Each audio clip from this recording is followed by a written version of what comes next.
It's clear that COVID negatively impacted most schools in San Diego County. We now know that many local schools still haven't recovered. In fact, less than half have shown they're on the road to recovery. And to be clear, that doesn't mean those schools are performing as well or better than they were before the pandemic.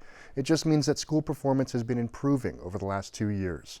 We have all this information from Voice of San Diego's Parents Guide to San Diego Schools.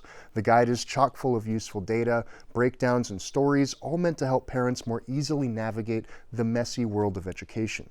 It's free to download at vosd.org/schoolsguide. This year we added the COVID recovery metric, so you can see not only whether a school's test scores were impacted by the pandemic, but whether they've shown signs of improvement in the years since the shutdown.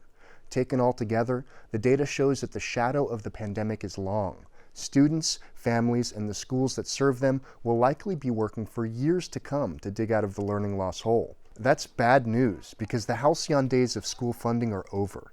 Federal relief packages during COVID that injected billions in funding into schools across the country have ended. San Diego Unified, for example, is grappling with a more than $100 million deficit. And now it and other districts are facing the prospect of having to cut the very services they implemented to try to help kids recover. I'm Jacob McQuinney for Voice of San Diego, and that's why it matters.